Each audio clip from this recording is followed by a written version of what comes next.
কুকথা যেন থামছেই না দিলীপ ঘোষের। সম্প্রতি রাজ্যের মুখ্যমন্ত্রী মমতা বন্দ্যোপাধ্যায় সম্পর্কে কুকথা বলার জন্য দল ও নির্বাচন কমিশনের কাছ থেকে জোড়া নোটিশ পেয়েছিলেন। তাকে সেন্সরও করা হয়, কিন্তু তাতেও সংযত হননি বর্ধমান দুর্গাপুর কেন্দ্রের বিজেপি প্রার্থী। সোমবার 8ই এপ্রিল তিনি বলেন, দিলীপ বলেন যে দম থাকলে কুণাল ঘোষ ঘেরাও করুক আমাকে, গল্প বাদ দিন, পাবলিক তাড়া করে মারবে, জামা কাপড় খুলে নেবে, ভেবে চিন্তে কথা বলুন। দিন পাল্টে গেছে, যখন দরকার পড়বে চোরেদের বাড়িতে ইডি সিবিআই যাবে, কাউকে ছাড়বে না আমাদের কেন্দ্রীয় সরকার। যদি পুলওয়ামা হতে পারে, বালাকোট হতে পারে, তার থেকেও বড় সার্জিক্যাল স্ট্রাইক হতে পারে। যাদের পুষেছেন তাদের বুঝিয়ে দিন, এসব ডাকাতদের বের করে সাজা দেওয়া হবে। দিলীপ ঘোষ স্বমহিমায় একেবারে কি বলেছেন তিনি, শুনুন তার মুখেই। দিলীপ ঘোষের দম তাহলে ঘেরাও করুক না কুণাল ঘোষ, তার কি চামচা বিলচা আছে, আসুক আমার সামনে। এইসব গল্প বাদ দিন, পাবলিক তাড়া করে মারবে না, জামা কাপড় খুলে নেবে, ভেবে চিন্তে কথা বলেন যেন। সে দিন পাল্টে গেছে, কেমন দৌড়া করাচ্ছিল, 2 মাস আটকে রেখেও শাহজাহানকে বাঁচাতে পারেননি। আবার এখানে ওখানে শাহজাহান ঘুরে বেড়াচ্ছে, মজা হচ্ছে। হয় সিবিআই ইডি খুঁজবে, নাহলে পাবলিক খুঁজবে। বলছি দিলীপ, একটা জিনিস, এই যে মুখ্যমন্ত্রী কালকে বলছেন পুরুলিয়া সভা থেকে যে এনআইএ হঠাৎ করে মধ্যরাত্রে গ্রামে এসছে, সেখানে মহিলারা বহিরাগতদের দেখে যা করা সেটাই করেছে। তো এটা কি মনে হয় যে তারপরে কী হয়েছিল শাহজাহানকে জিজ্ঞেস করুন, এরকমই তো করেছিল মধ্যরাত্রে হোক আর শেষ রাত্রে হোক। যখন দরকার হবে চোরেদের বাড়িতে ইডি সিবিআই যাবে, এনআইএ যাবে। যারা রাষ্ট্রদ্রোহী, যারা দেশে বম বন্দুক নিয়ে কারখানা করছে, বম ফাটাচ্ছে, মানুষকে মারছে, বিদেশের সঙ্গে হাত মিলিয়েছে, তাদেরকে মাটির তলার থেকে বার করবে এই আমাদের কেন্দ্র সরকার। কেউ বাঁচবে না। যদি পুলওয়ামা হতে পারে, বালাকোট হতে পারে, এখানেও সেরকম তার চেয়েও বড় সার্জিক্যাল স্ট্রাইক হতে পারে। কারণ যাদেরকে উনি পুষেছেন, বানিয়েছেন, এইসব ডাকাতদেরকে বুঝিয়ে দিন, এক একটা বার করে করে তাদেরকে সাজা দেওয়া। দিলীপ ঘোষের বক্তব্য আপনাদের শোনালাম। কেন কথা বললেন তিনি? কারণ কুণাল ঘোষের বক্তব্যের পরিপ্রেক্ষিতে তিনি এই কথা বলছেন। কুণাল ঘোষ কি বলেছিলেন? তিনি বলছেন কাউকে তুলে নিয়ে যেতে গেলে গণ অবরোধ করে রাখুন। তার নিদান ছিল এমনই। এনআইএর হাতে গ্রেপ্তার হওয়া 2 তৃণমূল নেতার পরিবারের সঙ্গে দেখা করতে ভূপতিনগরে যান তৃণমূলের প্রতিনিধি দলের সদস্যরা। অর্জুননগর বাজারে জনগর্জন সভার মঞ্চে গ্রেপ্তার হওয়া তৃণমূল নেতাদের পরিবারের লোকেদের সঙ্গে দেখা করেন কুণাল ঘোষ ও চন্দ্রিমা ভট্টাচার্য। সেখানেই কুণাল ঘোষকে বলতে শোনা যায়, আইন হাতে তুলে নেবেন না, কিন্তু এমনভাবে ঘিরে রাখুন পুলিশ আসা পর্যন্ত, কাউকে যদি তুলে নিয়ে যেতে চায় গণ অবরোধ করে রাখুন, যাতে কাউকে নিয়ে যেতে না পারে। তবে কেউ কারো গায়ে হাত দেবেন না। শুনুন কুণাল ঘোষের কি নিদান ছিল।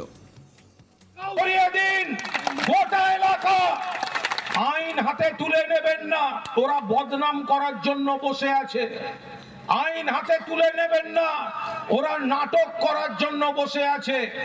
কিন্তু এমন ভাবে ঘিরে রাখুন, পুলিশ আসা পর্যন্ত বাইরের কোন লোক যদি এখানকার কাউকে নিয়ে যেতে চায়, গণ অবরোধ করে ঘিরে রেখে দেবেন, কাউকে যেন এলাকা থেকে বের করে না নিয়ে যেতে পারে। আইন শুধু হাতে নেবেন না, কেউ কারুর গায়ে হাত দেবেন না। ওরা পায়ে পা দিয়ে ঝগড়া করবে, ওরা পুরনো দিনের আঘাতে পট্টি লাগিয়ে নে বলবে ভূপতিনগরের লোক ইট মেরেছে।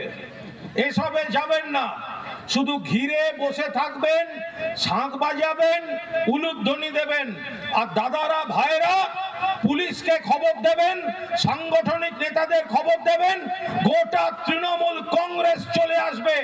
যদি কেউ অন্যায় করার জন্য শাস্তি পায়, আমাদের কোনো আপত্তি নেই। কিন্তু তুমি বিজেপির নেতার কাছ থেকে বসে বিজেপির তালিকা নিয়ে ভূপতিনগরে ঢুকে লোক তুলে নিয়ে যাবে আর তোমায় রসগোল্লা খাওয়াবো, এটা হবে না। হবে? হওয়া উচিত। যদি কেউ সত্যি অন্যায় করে তাকে আইন ব্যবস্থা নেবে, পুলিশ আছে, এনআইএও ব্যবস্থা নিক। কিন্তু যখন প্রমাণ হয়ে যাচ্ছে যে বিজেপির দেওয়া লিস্ট নিয়ে তুলতে আসছে, তাকে কিসের সহযোগিতা? কিসের সহযোগিতা? আগে ধনরাম সিংকে নির্বাচনের সব সময় এনআইএ থেকে সরিয়ে বাংলা থেকে দূর করে দিতে হবে। বাংলায় এই ধরনের অফিসারের কোনো জায়গা নেই। যদি হিম্মত থাকে, ধনরাম সিং, ভূপতিনগরের মাটিতে পা রেখে দেখাও, দেখবো কোন বিজেপির বাবা তোমায় বাঁচাতে আসে। সোমবার সকালে দুর্গাপুরের ফুলঝড় মোড়ে চায় পে চর্চা কর্মসূচিতে যোগদান করেন বর্ধমান দুর্গাপুর লোকসভা কেন্দ্রের বিজেপি প্রার্থী দিলীপ ঘোষ। হঠাৎই সেই সময় বেশ কিছু মহিলা গিয়ে দিলীপ ঘোষ দূর হটো, জয় বাংলা স্লোগান দিতে থাকেন। মুহূর্তের মধ্যে বিজেপির কর্মসূচি ঘিরে উত্তেজনা ছড়িয়ে পড়ে। দিলীপ ঘোষ ও বিজেপির নেতাকর্মীরা তাদের পাল্টা পিসি ভাইপো চোর, তৃণমূল চোর স্লোগান দিতে থাকেন। দুই দলের কর্মীদের মধ্যে ধস্তাধস্তি শুরু হয়ে যায়। ঘটনাস্থলে দুর্গাপুর ও নিউ টাউনশিপ থানার পুলিশ গেলে পুলিশকে ঘিরেও বিক্ষোভ চলতে থাকে। পুলিশ পরিস্থিতি সামাল দেয়। গো ব্যাক স্লোগান দেওয়া মহিলাদের দাবি কেন্দ্রীয় সরকারের বিরুদ্ধে বঞ্চনার কথা বলতে গিয়েছিলেন দিলীপ ঘোষকে। দিলীপ ঘোষ সেসব কথা কানেই নেননি, মহিলাদের অসম্মান করেছেন বলেও অভিযোগ। দিলীপ ঘোষের দাবি তৃণমূলের দোকান বন্ধ হয়ে যাচ্ছে, তৃণমূলের কিছু মহিলা সেই জন্য এসেছিল ঝামেলা করতে। কি বলছেন দিলীপ ঘোষ এবং ওই প্রতিবাদী মহিলারা, শোনাবো তাদের বক্তব্য। তার চামচা বেলচা আছে, আসুক আমার সামনে। এইসব গল্প বাদ দিন, পাবলিক তাড়া করে মারবে না, জামা কাপড় খুলে নেবে। ভেবে চিন্তে কথা বলেন যেন, সে দিন পাল্টে গেছে। কেমন দৌড়া করাচ্ছিল, 2 মাস আটকে রেখেও শাহজাহানকে বাঁচাতে পারেননি। আবার এখানে ওখানে শাহজাহান ঘুরে বেড়াচ্ছে, মজা হচ্ছে। হয় সিবিআইডি খুঁজবে, নাহলে পাবলিক খুঁজবে। বলছি দিলীপ, একটা জিনিস, এই যে মুখ্যমন্ত্রী কালকে বলছেন পুরুলিয়া সভা থেকে যে এনআইএ হঠাৎ করে মধ্যরাত্রে গ্রামে এসছে, সেখানে মহিলারা বহিরাগতদের দেখে যা করার সেটাই করেছে। তো এটা কি মনে হয় যে তারপরে কি হয়েছিল শাহজাহানকে জিজ্ঞেস করুন। এরকমই তো করেছিল, মধ্যরাত্রে হোক আর শেষ রাত্রে হোক। যখন দরকার হবে চোরেদের বাড়িতে ইডি সিবিআই যাবে, এনআইএ যাবে। যারা রাষ্ট্রদ্রোহী, যারা দেশে বম বন্দুক নিয়ে কারখানা করছে, বম ফাটাচ্ছে, মানুষকে মারছে, বিদেশের সঙ্গে হাত মিলিয়েছে, তাদেরকে মাটির তলার থেকে বার করবে আমাদের কেন্দ্র সরকার। কেউ বাঁচবে না। যদি পুলওয়ামা হতে পারে, বালাকোট হতে পারে, এখানেও সেরকম তার চেয়েও বড় সার্জিক্যাল স্ট্রাইক হতে পারে। কারণ যাদেরকে উনি পুষেছেন, বানিয়েছেন, এইসব ডাকাতদেরকে বুঝিয়ে দিন, এক একটা বার করে করে তাদেরকে সাজা দেওয়া।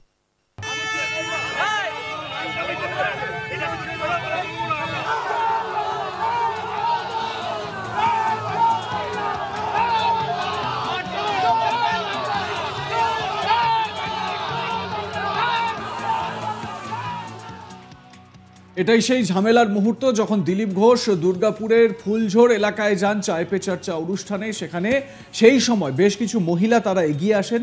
তাদের বক্তব্য, তারা দিলীপ ঘোষের সঙ্গে কথা বলতে গিয়েছিলেন, কিন্তু তাদের সঙ্গে কোনো রকম কথাই বলেননি দিলীপবাবু। অন্যদিকে তাদের ওপর কুৎসিত সমস্ত মন্তব্য বিজেপির কর্মী সমর্থকরা করেছে, আর এই নিয়েই দুপক্ষের মধ্যে বচসা বেঁধে যায়। একদিকে দিলীপ ঘোষ গো ব্যাক, দিলীপ ঘোষ দূর হটো, এই সমস্ত স্লোগান উঠতে থাকে, জয় বাংলা স্লোগান দিতে থাকেন। স্বাভাবিকভাবে বোঝাই যাচ্ছে সেখানে তৃণমূলের কর্মী সমর্থকরাও উপস্থিত ছিলেন এবং দলীয় পতাকা নিয়ে তারা বিক্ষোভ প্রদর্শন করছিলেন দিলীপ ঘোষকে দেখে। উত্তেজক পরিস্থিতি তৈরি হয় ওই এলাকায়। আপনাদের মতামত জানান, দেখতে থাকুন আজ তাক বাংলার ইউটিউব চ্যানেল, সাবস্ক্রাইব করে নিন চ্যানেলটি।